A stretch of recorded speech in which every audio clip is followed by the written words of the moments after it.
Hello मेरे shining stars. तो आज हम कर रहे हैं सचित्र हिंदी व्याकरण कक्षा 8 by Amit publishing house Eduraise series. तो प्यारे बच्चों, आज हम करेंगे अध्याय 8 एकार्थक प्रतीत होने वाले शब्द। बच्चों, हिंदी भाषा में अनेक ऐसे शब्द हैं जो एक जैसे अर्थ देने वाले प्रतीत होते हैं, परंतु वास्तव में उनके अर्थ अलग अलग होते हैं। जैसे अमूल्य और बहुमूल्य दोनों शब्द अर्थ की दृष्टि से एक से प्रतीत होते हैं, परंतु दोनों में सूक्ष्म सा अंतर है। अमूल्य जिसकी कीमत ना आंकी जा सके और बहुमूल्य जो बहुत कीमती हो।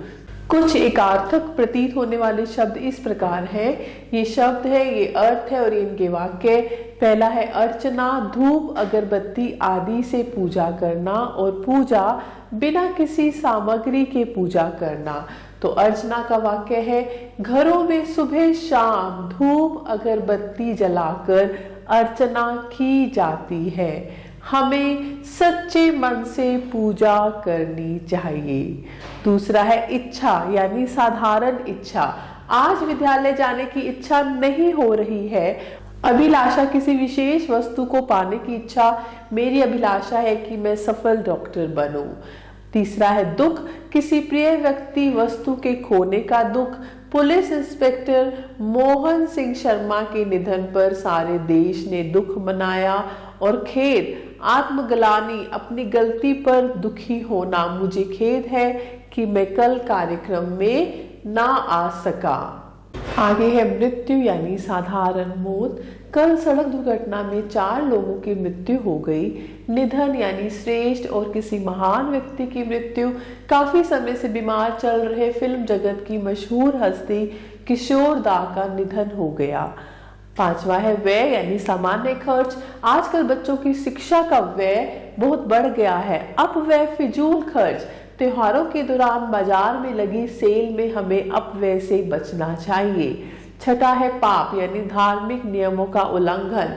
किसी भी जीव को सताना पाप है। अपराध, सामाजिक नियमों और कानूनों का उल्लंघन। बाल मजदूरी करना और करवाना दोनों ही अपराध है। सातवां है आतंक, यानी खौफ। आज दिल्ली वाले आतंक के साए में जी रहे हैं। भय, किसी अनिष्ट का डर। तुम परिश्रम नहीं कर रहे हो, मुझे भय है कहीं तुम परीक्षा में फेल ना हो जाओ। आगे है पत्नी, किसी की विवाहिता स्त्री।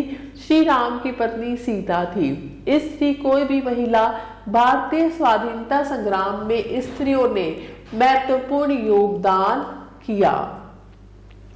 आगे है अगम, जहां पहुंचा ना जा सके। एक सामान्य मनुष्य के लिए चांद पर पहुंचना अगम है। दुर्गम, जहां कठिनाई से पहुंचा जा सके। एवरेस्ट तक पहुंचने का मार्ग बहुत दुर्गम है। अभ्यास, किसी कार्य के लिए बार बार प्रयास करना। निरंतर अभ्यास ही मनुष्य को सफल बनाता है। परिश्रम, मेहनत। परीक्षा में अच्छे अंक पाने के लिए हमें परिश्रम करना चाहिए। आगे है उपयोग, किसी वस्तु का उचित ढंग से प्रयोग। बाजार में इतने अधिक नए उपकरण आ गए हैं कि सबका उपयोग जानना संभव नहीं है।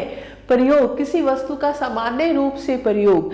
जनता की सुरक्षा को ध्यान में रखते हुए आजकल हर जगह लाई डिटेक्टर मशीन का प्रयोग किया जा रहा है। आगे है अनुरोध, बराबर वालों से निवेदन करना। आपसे सादर अनुरोध है कि आप हमारे कार्यक्रम में अवश्य आएं। और प्रार्थना, ईश्वर और अपने से बड़ों से निवेदन करना। मैं यही प्रार्थना करता हूं कि मैं सदैव सद्मार्ग पर चलूं। उपहास, मजाक करते हुए किसी को अपमानित करना। हमें कभी भी गरीबों का उपहास नहीं करना चाहिए। और परिहास, अपने हम उम्र लोगों के साथ मजाक करना। पिकनिक के दौरान मित्रों में हास परिहास चल रहा था। उपहार, छोटों और बराबर वालों को उपहार देना।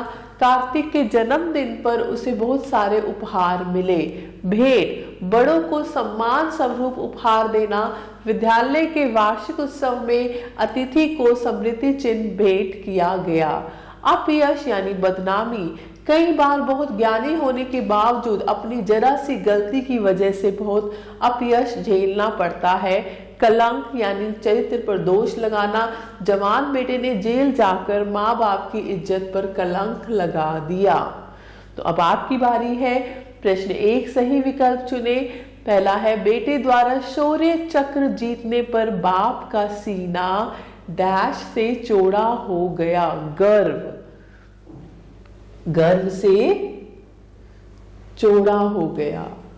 दीन दुखियों के प्रति हमारा डैश विनम्र होना चाहिए।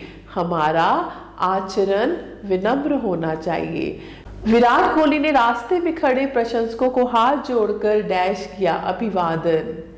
बैंक मैनेजर ने क्लर्क को फाइलें लाने का आज्ञा दी या अनुरोध किया या प्रार्थना की या आदेश दिया।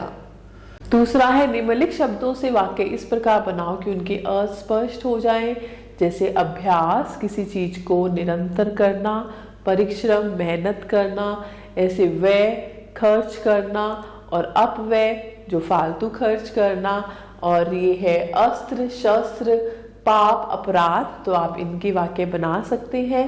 अब तीसरा है, उचित शब्द भरकर वाक्य पूरे करो। पहला है, श्रीमती इंदिरा गांधी की डैश उनके अंगरक्षकों ने की थी हत्या। थाने में सभी सिपाहियों को वर्दी पहनना डैश है अनिवार्य। मैं प्रतिदिन ईश्वर से तुम्हारी सफलता की प्रार्थना करता हूँ।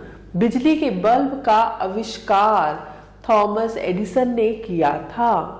हमारे विद्यालय के वार्षिक उत्सव के डैश जिलाधिकारी थे सभापति। तो ऐसे ही आप प्रश्न 4 है, निम्नलिखित शब्द पहेली से शब्द ढूंढकर उनके अर्थ लिखो और वाक्य बनाओ। तो आप ये कर सकते हैं। मैं आशा करती हूँ आपको अध्याय अच्छे से समझ आया होगा। आप सभी बच्चों का तहे दिल से धन्यवाद। हमेशा खुश रहे और स्वस्थ रहे।